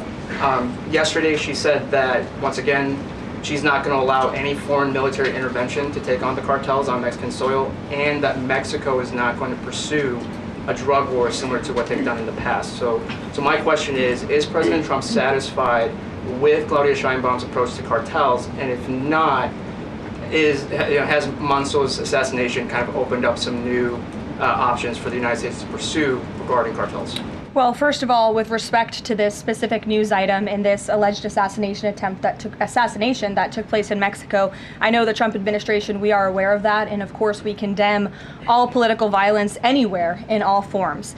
As for Claudia Sheinbaum and the president's relationship with her, I think he has a lot of respect for her as president of Mexico, and he also really appreciates the coordination that she has provided to the Trump administration. I can't speak for her and what she's doing internally in her country. I can speak for the president in saying we are continually pushing Mexico to do more to tackle the drug trafficking and the drug cartels within their country, and we are working with them in any way that we can. And the president has obviously used the full range of executive options in his authorities to crack down on drug trafficking at our southern border and to designate these cartels as foreign terrorist organizations and additional actions as well. Just one more question. Sure. So at the Antifa roundtable that we were at just last month, myself and the other panelists made the recommendation to the president for, speaking of foreign terrorist organizations, to have Antifa not just be a domestic terrorist organization, but be designated as a foreign terrorist organization since they have cells in other countries. He mentioned to Secretary Rubio, because he was in the room at the time, to look into that. So I just wanted to see if there's an update on that. Sure. That process is most definitely taking place. I don't have any announcements for you on that today, but I can certainly assure you the administration is working on it, and I'll check in on it and get back to you, Julio. It's a good question. Thank you very much. Jackie. Thank you, Caroline. Zohran Mamdani blamed the president for bomb threats and intimidation at polling locations. He said, quote, part of the general approach of the Trump administration has taken to intimidate voters with baseless allegations of voter fraud as a means of trying to repress the voice of Americans across this country. I want to give you a chance to respond to that. Yeah, I saw those comments from Mamdani. I think they are completely irresponsible, and they are based on zero evidence. And I think this is just another example of how the Democrat Party unfortunately stands for nothing. All they stand against is President Donald Trump. And I think it's quite sad to see that we have someone at the top of the ticket on an election day today saying such things about the president when he obviously had absolutely nothing to do with those threats. And on the shutdown, Democrats have been pretty quiet about the president's push for the nuclear option, terminating the filibuster. Is there any concern around here that Democrats might actually want Republicans to get rid of the filibuster so that one day when they're in power again, the door's already open for them to pack the Supreme Court, give statehood to DC and Puerto Rico, make mail-in balloting permanent, those kinds of things? I think the president has been very realistic and strong in his position on the filibuster. He's been very vocal about it. I just spoke to him about it. He feels really strongly about this. Republicans need to play tough and they need to play smart. That's how the president feels.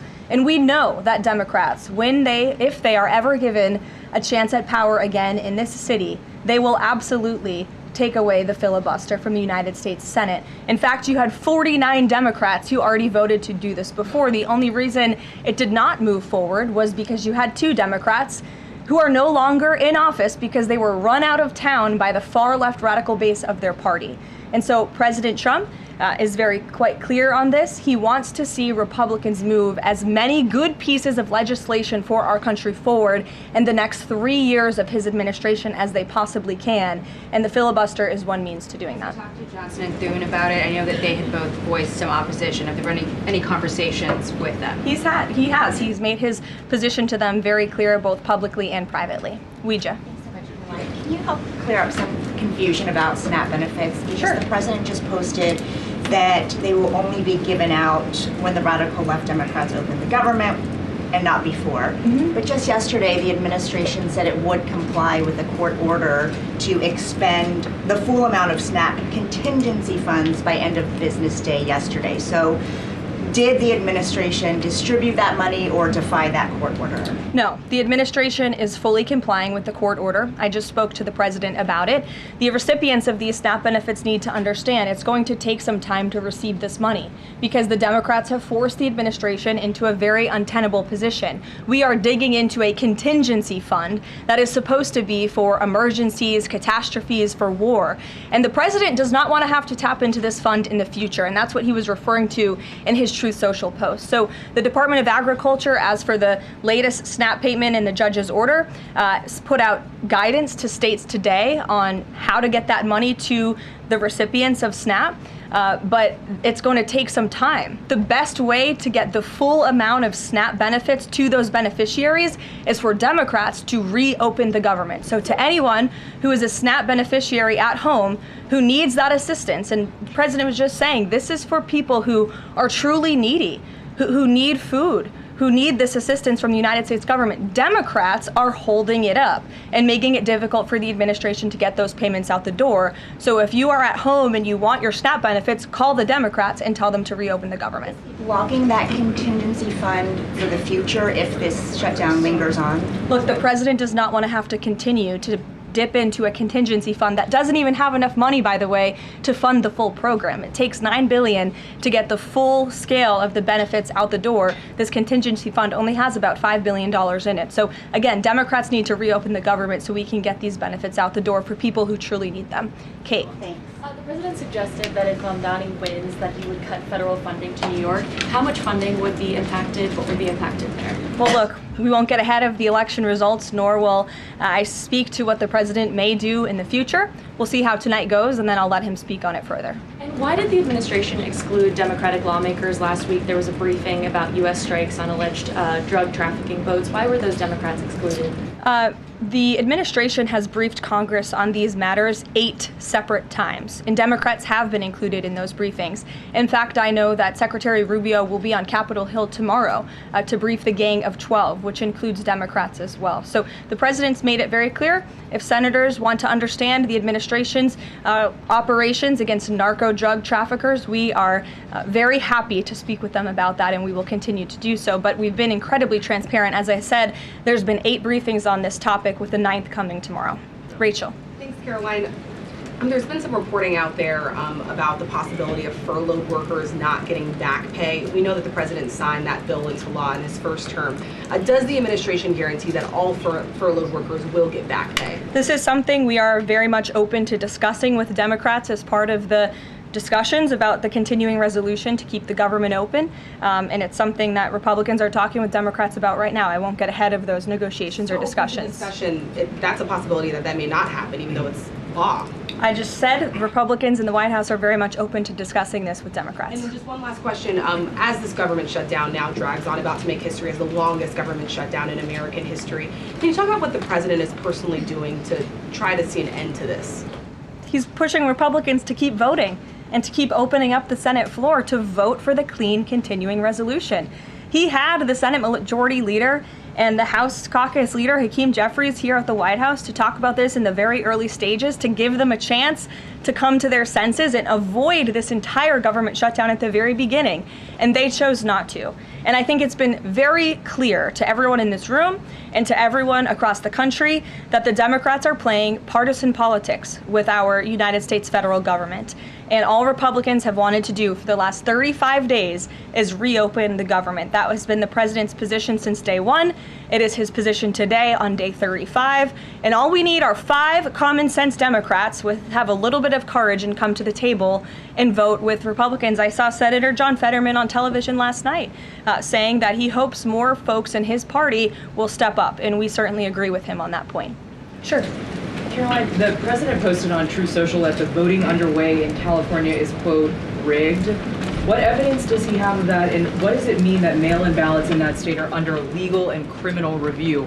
By whom and why? And also, in this vein, does the White House still plan to issue an executive order banning mail-in voting, and what legal authority do you have to do that? The White House is working on an executive order to strengthen our elections in this country and to ensure that there cannot be blatant fraud, as we've seen in California with their universal mail-in voting system. It's absolutely true that there's fraud in California's elections. It's just a fact. It is just a fact. They have a universal mail-in voting system, which we know is ripe for fraud. And if you want to deny that, I'm happy to provide you all of the evidence for it. I'd be glad to send that to you after this briefing. Rigged. Fraudulent ballots that are being mailed in the names of other people, in the names of illegal aliens who shouldn't be voting in American elections. There's countless examples, and we'd be happy to provide them. As for executive action the White House is taking, yes, we are looking into that. And like any executive order, of course, any executive order the president signs is within his full executive authority and within the confines of the law. Stephen. Thank you, Caroline. I've got two questions I'd like to ask you about New York, but first I'd like to ask you about breaking news from the Attorney General. She revealed just about an hour ago that the Biden Justice Department seized President Trump's official first-term phone and subpoenaed his private phone records. Do you have a reaction to that? And also, do we know if they actually got those private call records? I saw the Attorney General's post on that. For additional questions, I would refer you to the Department of Justice, but I think this is just further evidence of the egregious overreach and weaponization of government that took place under the previous White House against then former President and now President Donald J. Trump. It was a clear effort by the Biden White House and the Biden DOJ to go after the president, and this is just further evidence of that.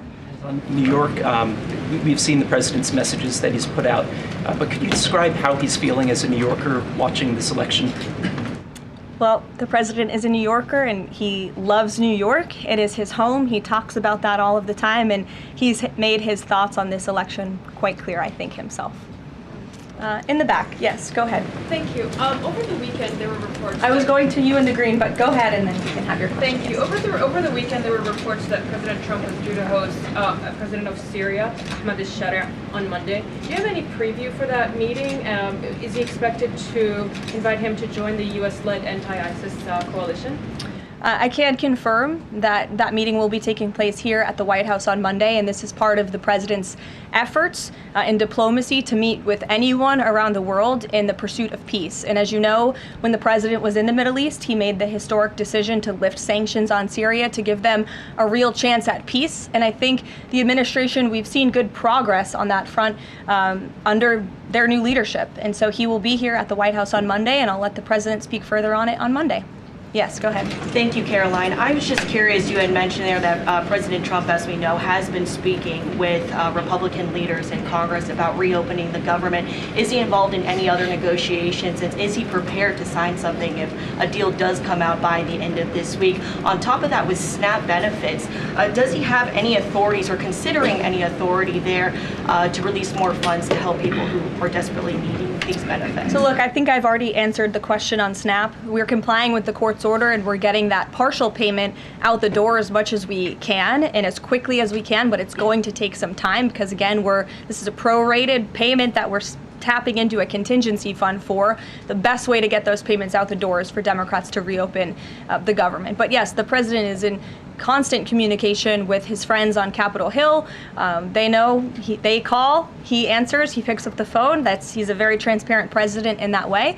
And as soon as the Democrats pass the clean continuing resolution, President Trump will be here to sign it. Michael. Thank you, Caroline. President Trump has threatened to go into Nigeria guns a-blazing if Nigeria's government does not stop the killing of Christians in that country. Has the White House heard back from Nigeria's government on this threat? As the president stated, Michael, if the Nigerian government continues to allow the killing of Christians, the United States will immediately stop all aid and assistance to Nigeria and may take action to wipe out the Islamic terrorists who are committing these horrible atrocities, especially against innocent women and children. I don't have any further announcements on that for you today, but I can assure you the President of the United States is watching this situation unfold very closely, as is our Secretary of State, Marco Rubio. Question, Caroline. President Trump has endorsed Andrew Cuomo in New York City's mayoral race. He has not by name endorsed Winsome Sears in Virginia's gubernatorial race. Why is that? Look, as you know from this podium, I'm quite limited in what I can say with regards to ongoing political elections. I think the president has spoken for himself and what he wants to see take place in these elections today. Lalit. Thank you. I would like to ask you about India-US relationship. What is President's thoughts on the future of India-US relationship? I'm sorry, Lalit, can you repeat that? What is President's thoughts on future of India-US relationship? I think he feels very positive and strongly about it. As you know, he recently, a few weeks back, spoke to Prime Minister directly when he celebrated in the Oval Office Diwali with many high-ranking Indian American officials here at the White House. We have a great U.S. ambassador to India in Mr. Sergio Gore, who will represent our country very well. And the president and his trade team continue to be in very serious discussions with India with respect to that topic. So I know the president has great respect for Prime Minister Modi, and they speak pretty frequently. Thank you. Hi, yes. The air traffic controller crisis ongoing. Secretary Duffy said he will now start to cancel and ground flights next week to maintain safety. Should people fly next week given this new information? And is the administration encouraging people to stop flying altogether and look at alternative transportation modes? The administration is encouraging Democrats to reopen the federal government so this chaos and disruption to our air traffic control system in the United States of America stops. It is ridiculous that we have even gotten to this place and that the Democrats have continued to shut down the government with 35 days, our air traffic controllers continuing to work unpaid, every single major airline in our country coming out and begging the Democrats to please reopen the government. And you had a Democrat staffer who was quoted, I believe in Politico a few weeks back, saying, short of planes falling out of the sky, we are not going to reopen the government. That is a reckless and dangerous statement from someone who didn't want to put their name on that statement, but we know it came from the Democrat Party. And I think we're very clear. We want to reopen the government so we can resume travel in the safest and most efficient way possible, especially as we head into the busiest travel season of the month. We have Thanksgiving in a few weeks. And so Americans across the country need to make it very clear to their Democrat representatives that we want this government to be reopened so we can resume safe and efficient travel. Fran. Caroline, as of last I checked, the president still had not commented on the death of former Vice President Dick Cheney. Is the White House involved in the funeral arrangements in any way? Does the president plan to speak at the funeral? Has he spoken to anyone in the Cheney family today? And does the White House have an opinion on whether or not the former vice president should lie in honor or state in the Capitol? I don't believe the White House is involved in that planning, or at least hasn't gotten to it yet. I know the president is aware of the former vice president's passing, and as you saw, flags have been lowered to half staff in accordance with statutory law. Jasmine. Thank you. Back on the question of the filibuster, how much political capital is President Trump willing to expend to get Republicans to do what he's asking? I mean, will we see him at the Hill? Will he be calling folks over here? What exactly is President Trump planning to do outside of these true socials and maybe some of these private conversations to get Republicans to fall in line? Look, I think you'll see. I think you'll see the president continue to engage very strongly and consistently with his friends on Capitol Hill. I don't have any meetings to read out for you at this time, but I think you should stay tuned and keep your eyes on Truth Social on this matter. The president's making his position on it quite clear. And again, he is right. Republicans need to play tough. We know that this is what the Democrats will do if they are ever given the keys to power again. And he wants to pass as many good pieces of legislation as we possibly can for our country and for our people. That includes election integrity reforms. It includes additional tax policy. It includes, fixing our immigration system further in ways that only Congress can. And the president fears with a Democrat Party that is so radical and opposes everything he does and everything he says, this is the only option for Republicans to move forward. Karen. In a second question, President Trump said to CBS in the 60 Minutes interview that he did not know the Binance founder, which he pardoned. What exactly did he mean for that? I know it caused. He means he does not know him personally. He means he does not have a personal relationship with this individual. And when it comes to pardons, the White House takes them with the utmost seriousness, and the president understands the responsibility that he has as president to issue clemency and issue pardons to individuals who are seeking that. That's why we have a very thorough review process here that moves with the Department of Justice and the White House counsel's office. There's a whole team of qualified lawyers who look at every single pardon request that ultimately make their way up to the President of the United States. He's the ultimate final decision maker. And he was very clear when he came into office that he was most interested in looking at pardoning individuals who were abused and used by the Biden Department of Justice and were over-prosecuted by a weaponized DOJ. And the individual you're referring to, that was certainly the case. Even the judge in his case said that the sentencing that the Biden administration was asking for was egregious and went too far. And so the president is correcting that wrong, and he has officially ended the Biden administration's war on the cryptocurrency industry, and I think that's the message he sent with this pardon. Karen, yes. Back on the issue of back pay for furloughed workers, you said that the White House is open to discussing that with Democrats, but what would that discussion even be? There was a law, the president signed it in 2019. what could a discussion look like? Why is that even open for discussion? Look, Karen, as I said, Republicans are talking about that with Democrats right now, and I don't want to get in the middle of those sensitive conversations. But as we've complied with the SNAP order, the White House, the administration is always going to comply with the laws. We're always going to comply with the ruling of judges across the country. But the Republicans are discussing this matter with Democrats right now. Why would there even be a consideration of not paying those workers? Tom Dempsey with News Nation. Big day in the Supreme Court tomorrow with President Trump's tariff policy facing a legal challenge. What's at stake with that case? And if the Supreme Court rules against the Trump administration, what is Plan B for trade policy? I'll tell you, the White House is always preparing for Plan B. It would be imprudent of the president's advisors not to prepare for such a situation. With that said, we are 100% confident in the president and his team's legal argument in the merits of the law in this case, and we remain optimistic that the Supreme Court is going to do the right thing.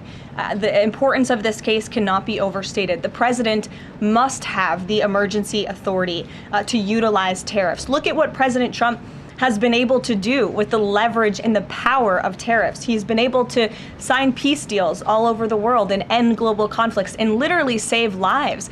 He's been able to bring in trillions of dollars of investments into our country. In fact, this year alone, we are going to cut the deficit by $600 billion, namely because of the president's effective use of tariffs. And the president strongly believes that economic security is a matter of national security, and tariffs have a lot to do with that. And this case is not just about President Trump. It's about the use of this emergency authorization for tariffs for future presidents and administrations to come, and we're confident and hopeful that the Supreme Court will do the right thing. Kristen. Why did President Trump get an MRI during his recent visit to Wall Street? Look, as President Trump said, he would inquire with the physicians. I'll check back on that. But as the physical itself stated, Kristen, and as you all know, because you were all witness to it, every single day the president is in optimal physical health. This was a follow-up appointment, and we provided a detailed readout of that physical. I'm happy to give it to you again, and I can inquire further. With all due respect, an MRI is a very specific procedure. It's done on a part of the body looking for something specific, so it's not generally part of any kind of routine checkup. And in addition, President Trump has said that he wants to be transparent. He told us to ask the doctors, which we have and have not heard back. Why don't we have more information on this? As I said, I'll check back for you. Go ahead. Karen, can you update us on the mediation efforts this administration is leading in Sudan, trying to achieve a ceasefire there?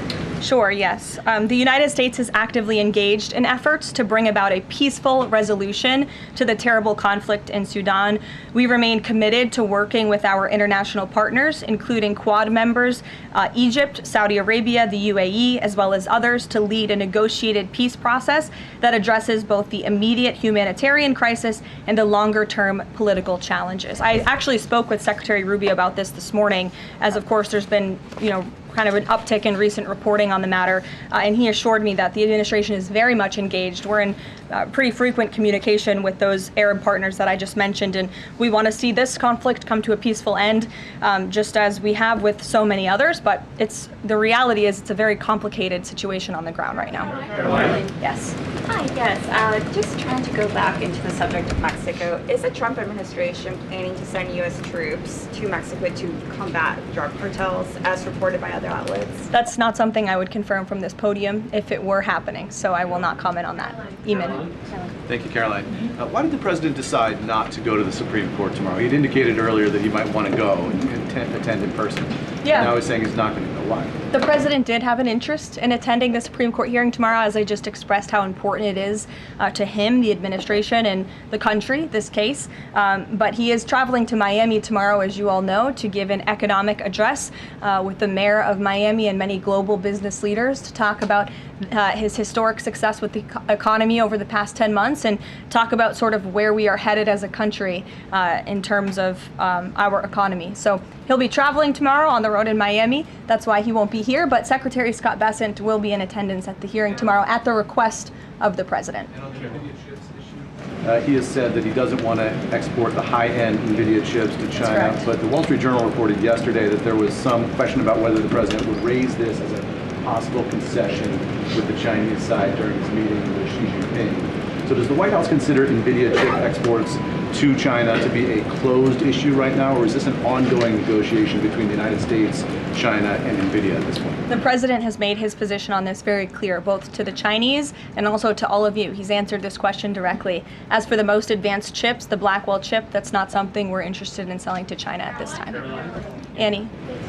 Does the president think that the results of the Virginia or New Jersey conventional races tomorrow or statewide races tomorrow will in any way reflect a voter sentiment towards his administration? Look, Annie, I'm not at liberty to talk about the election results, and I certainly won't get ahead of them. I'm not going to engage in hypotheticals that may or may not happen tonight. We'll have to watch and see. And I'm sure you'll hear directly from the president tomorrow on that point. On Snap, just really quickly, is there anything that prompted the president's tweet this morning? Because it did seem quite different from some of his other communications about Snap. It seemed a little bit out of the left field. I'm just wondering if he had a conversation or if there's anything you're aware of that caused him to decide to, at around 11 o'clock, to send out that message. Look, the president is constantly well read on the news, as you know, and he is very much aware we are in day 35 of a government shutdown in which these SNAP benefits, we're pushing them out the door. USDA put out that guidance to the states this morning. The president was aware of that, and he wants to make it very clear that these benefits are in jeopardy because of the Democrats, and they should just open the government so that we can continue getting these funds out the door in an easier and more efficient way. There's some new reporting that just dropped a few minutes ago that the Trump administration is negotiating with the makers of Ozempic to sell some weight loss drugs for $149 a month. That's according to the Wall Street Journal. Do you have any more information on that? Can you confirm that? I think the president has said himself in previous Most Favored Nations announcements that this is something that the administration has been engaged in and looking into. I won't get ahead of the president on any future announcements, but I will echo his strong commitment to bringing down drug prices in this country. And you've heard it directly from Secretary Kennedy and Dr. Marty McCary and his entire Health and Human Services team, how committed the president is to bringing down the cost of drugs, and we're working with pharmaceutical companies to do that every day. Very quickly, Caroline, on SNAP. I know it's been asked, and I know we just asked it, but I want to put a fine point on it. You talked about the president's post here, and he wrote that SNAP benefits will only be given when the radical left Democrats open up the government. I understand your previous answers, but as written, how would that not violate a court order as it's written? I've now answered this question several times, Gabe. We are complying with the court's order.